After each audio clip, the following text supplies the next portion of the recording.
नमस्कार, ये आकाशवाणी पटना है। अब आप रचना सहाय से प्रादेशिक समाचार सुनिए। पहले मुख्य समाचार। एक देश एक चुनाव से संबंधित 2 विधेयकों के लिए गठित संयुक्त संसदीय समिति की पहली बैठक आज नई दिल्ली में होगी।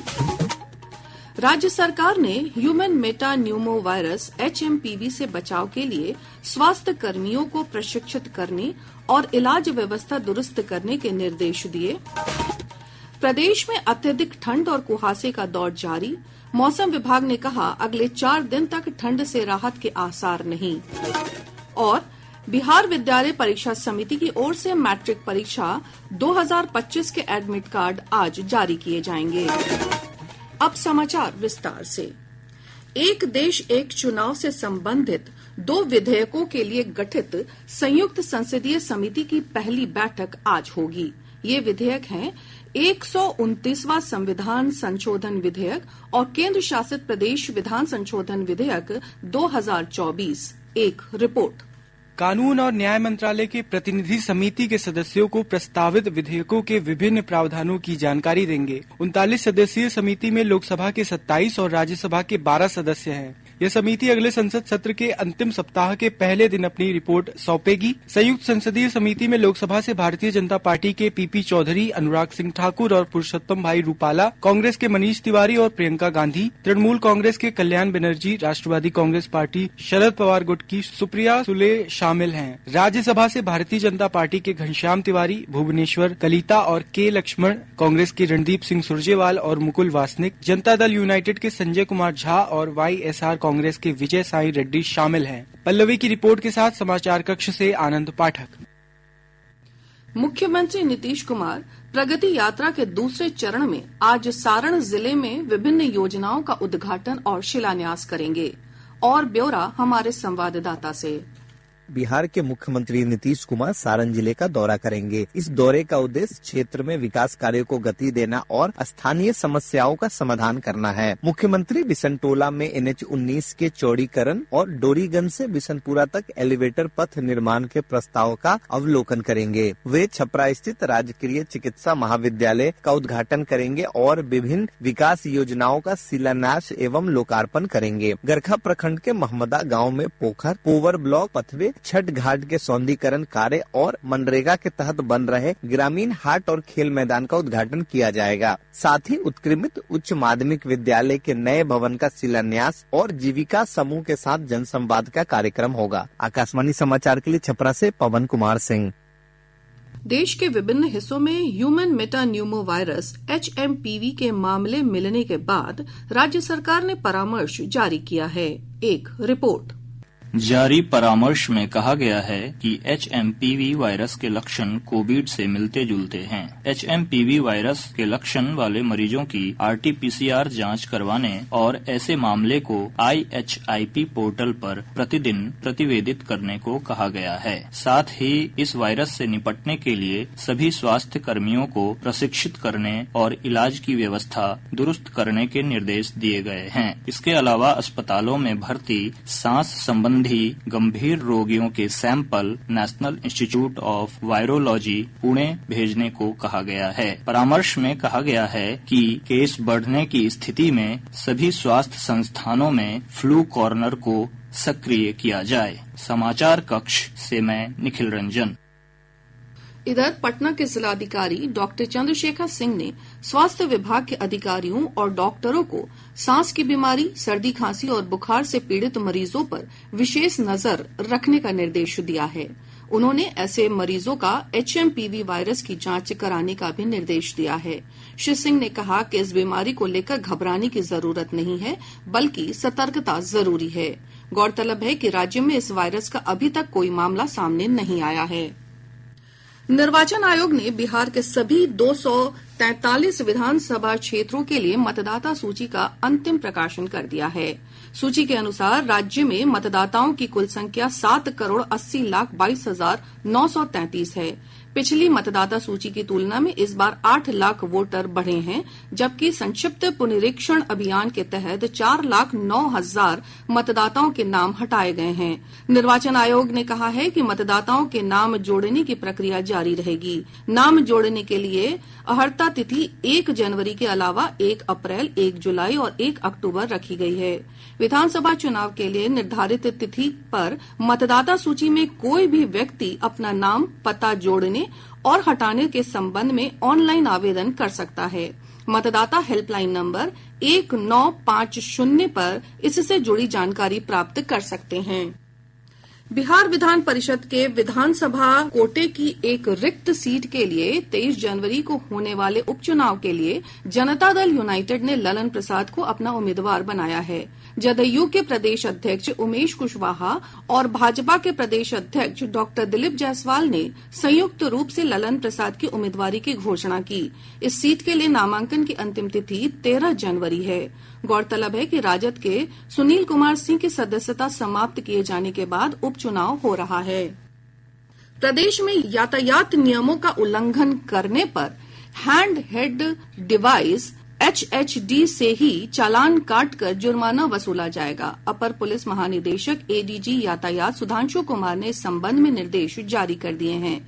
इसके अनुसार ट्रैफिक व्यवस्था में लगे पुलिसकर्मी अपने मोबाइल कैमरों से तस्वीर लेकर चालान नहीं काट सकेंगे। श्री कुमार ने IG, DIG और पुलिस अधीक्षक को भेजे निर्देश में कहा है कि पुलिस अवर निरीक्षक रैंक के नीचे के पुलिसकर्मी चालान काटने के अधिकारी नहीं होंगे।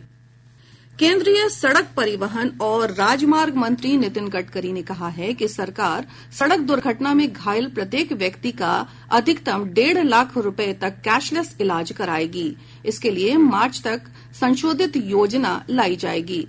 राज्यों के परिवहन मंत्रियों के साथ बैठक में उन्होंने कहा कि देश भर में चालक प्रशिक्षण संस्थान स्थापित किए जाएंगे। इसकी स्थापना के लिए प्रोत्साहन राशि उपलब्ध कराई जाएगी।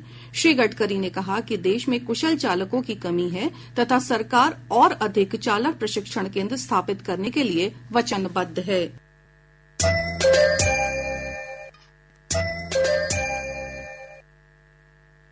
प्रादेशिक समाचार आप आकाशवाणी पटना से सुन रहे हैं। ताजा समाचारों के लिए आप हमारे एक्स हैंडल AIR_News_पटना पर जा सकते हैं। प्रदेश में अत्यधिक ठंड और कुहासे का दौर जारी है। इसके चलते आम जनजीवन अस्त व्यस्त हो गया है। मौसम विभाग के अनुसार वर्तमान में राज्य में एक चक्रवाती परिसंचरण सक्रिय है। विभाग के अनुसार 10 जनवरी से नया परिसंचरण बनने की संभावना है। इस बीच मौसम विज्ञान केंद्र पटना के वैज्ञानिक ने बताया कि अगले 4 दिनों के दौरान ठंड से राहत के आसार नहीं हैं। इस दौरान तापमान में और गिरावट की संभावना है। मौसम विश्लेषण के अनुसार अगले 4 दिनों के दौरान मौसम में कोई विशेष परिवर्तन की संभावना नहीं है। इस दौरान राज्य के अधिकांश भागों में घना कुहासा छाया रहने का पूर्वानुमान है। अगले 2 दिनों के दौरान राज्य के तापमान में 2 से 4 डिग्री सेल्सियस की गिरावट होने का पूर्वानुमान है। तत्पश्चात अगले 3 दिनों के तापमान में कोई विशेष परिवर्तन नहीं होने का पूर्वानुमान है। इधर पिछले 24 घंटों के दौरान 9.4 डिग्री सेल्सियस न्यूनतम तापमान के साथ छपरा लगातार तीसरे दिन राज्य का सबसे ठंडा स्थान रहा। राजधानी पटना का न्यूनतम तापमान 13.9 डिग्री सेल्सियस रिकॉर्ड किया गया। दृश्यता का स्तर कम होने से सड़क, रेल और हवाई यातायात प्रभावित हुआ है। विक्रमशिला, श्रमजीवी, पूर्वा और ब्रह्मपुत्र एक्सप्रेस समेत लंबी दूरी की कई रेलगाड़ियां अपने निर्धारित समय से घंटों विलंब से चल रही है। पटना और दरभंगा हवाई अड्डों पर विमानों की आवाजाही भी प्रभावित हुई है।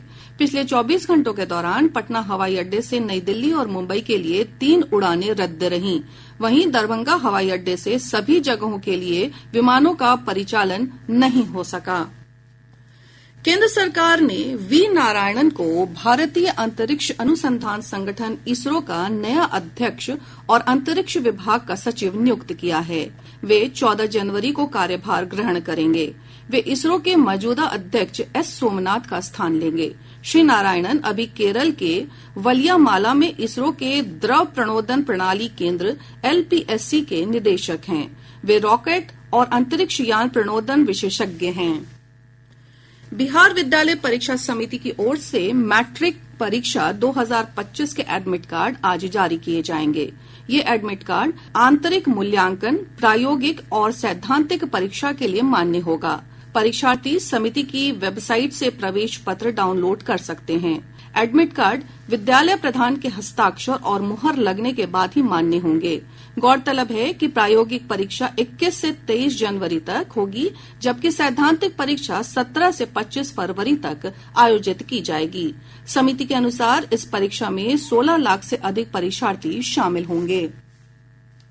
ग्रामीण विकास मंत्री श्रवण कुमार ने कहा है कि राज्य सरकार ने 17% हरियाली के लक्ष्य को प्राप्त कर लिया है। श्री कुमार ने पटना में जल जीवन हरियाली मिशन के तहत आयोजित एक कार्यक्रम में कहा कि सरकार अब राष्ट्रीय औसत 33% हरित क्षेत्र का लक्ष्य निर्धारित करेगी।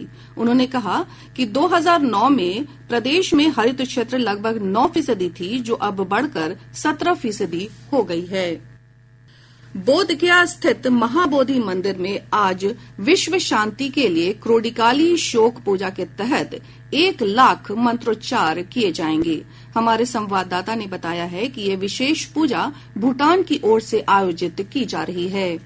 विश्व शांति के लिए ज्ञान की असली महाबोधि मंदिर में आज क्रोडिकाली शोक ऑफरिंग पूजा का नेतृत्व ख्याबजे रिनपोचे कर रहे हैं। भूटान के श्रद्धालुओं द्वारा कल से इस पूजा की शुरुआत हुई। पूजा में शामिल लामा और श्रद्धालु अपने हाथों से विशेष डमरू बजाते हुए मंत्रोच्चार कर रहे हैं। इससे मंदिर परिसर में एक अलग ही नजारा दिख रहा है। 3 दिनों तक चलने वाली इस पूजा में शामिल होने के लिए भूटान और तराई क्षेत्र से बड़ी संख्या में श्रद्धालु पहुँचे हैं। यह पूजा भूटान के बौद्ध भिक्षुओं द्वारा अपने दिवंगत रिनपोचे यानी अनमोल शिक्षक की याद में की जाती है। आकाशवाणी समाचार के लिए गया से धर्मवीर भारती। अब पटना से प्रकाशित प्रमुख समाचार पत्रों की सुर्खियां। आज के सभी समाचार पत्रों ने अलग अलग खबरों को अपनी सुर्खी बनाई है।